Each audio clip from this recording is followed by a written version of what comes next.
আজকে আমরা আলোচনা করব বঙ্গবন্ধু স্যাটেলাইট 1 নিয়ে আলোচনা করব। এর উপরে দেওয়া আছে দেখেন ভূ উপগ্রহ আন্তর্জাতিক টেলিযোগাযোগের মাধ্যম। বাংলাদেশে ভূ উপগ্রহ কেন্দ্র আছে 4টা, সেটা হচ্ছে রাঙ্গামাটির বেতবুনিয়ায় 1975 সালে, গাজীপুরে তালিবাবাদে 1982 সালে, ঢাকা মহাখালী 95 সালে, সিলেটে 97 সালে ছিল।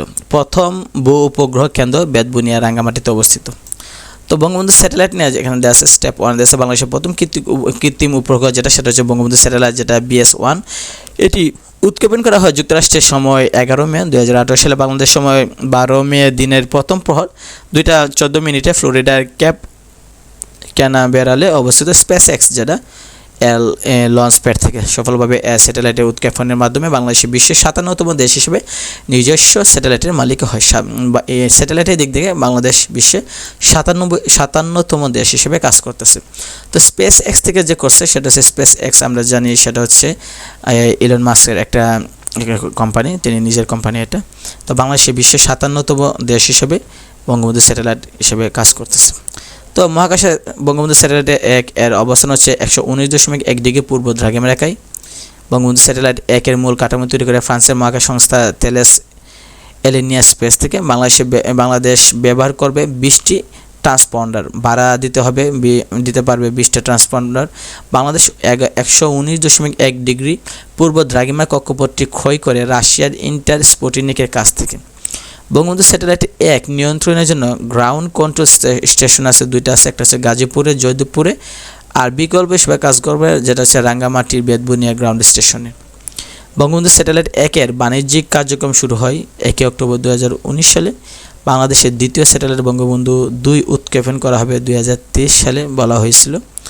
বাংলাদেশে প্রথম ডিজিটাল এক্সচেঞ্জ চালু হয় 1981 সালে। তো বঙ্গবন্ধু স্যাটেলাইট 2 যেটা সেটা দেশের দ্বিতীয় বৃহত্তম উপগ্রহ বঙ্গবন্ধু স্যাটেলাইট 2। বঙ্গবন্ধু স্যাটেলাইট 2 উৎক্ষেপণে রাশিয়ার রাষ্ট্রায়ত্ত মহাকাশ সংস্থা সেটার অঙ্গ প্রতিষ্ঠান হিসেবে সমঝোতা স্বাক্ষরিত হয়েছিল 2 ফেব্রুয়ারি 2022 সালে। দৌড় নির্ধারকের পরামর্শক প্রতিষ্ঠান ছিল ফ্রান্সের price water house Cooper's.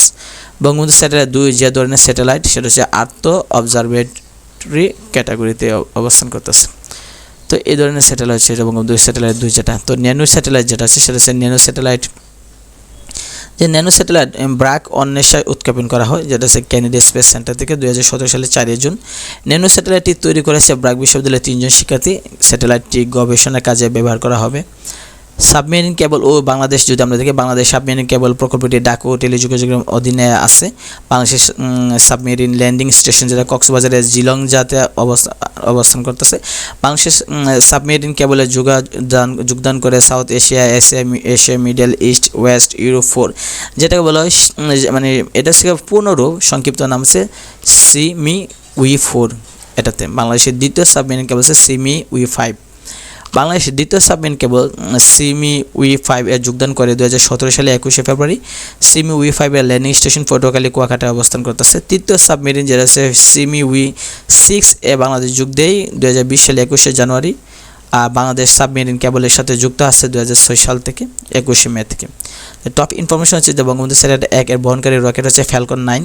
Bangabandhu satellite 1 এর মেয়াদকাল ছিল 15 বছর। বঙ্গবন্ধু স্যাটেলাইট 1 এর সি ব্যান্ড যেটা 14টা। প্রথম ন্যানো স্যাটেলাইট সেটা ব্র্যাক অন্বেষা, সেটা ব্র্যাক থেকে প্রতিষ্ঠা করা হয়েছিল, বানানো হয়েছিল। বঙ্গবন্ধু স্যাটেলাইট 1 এর ট্রান্সপন্ডার আছে 40টা। বঙ্গবন্ধু স্যাটেলাইট 1 এর কিউ ব্যান্ড আছে 26টা। তো বিশেষ পরীক্ষা আসছে 3টা প্রশ্ন আছে, PSC বিভিন্ন সরকারি চাকরি পরীক্ষা আসছে। আর এদিকে যদি আমরা খেয়াল করে দেখি যে জাহাঙ্গীরনগর বিশ্ববিদ্যালয়ে একটা আসছে, রাজশাহীতে একটা, চট্টগ্রামে আসছে, আর GST গুচ্ছতেও আসছে। তো এগুলো যদি আমরা পড়ি তাহলে যদি আসে প্রশ্ন তাহলে এখান থেকে আমরা কমন পড়ার সম্ভাবনা থাকবে।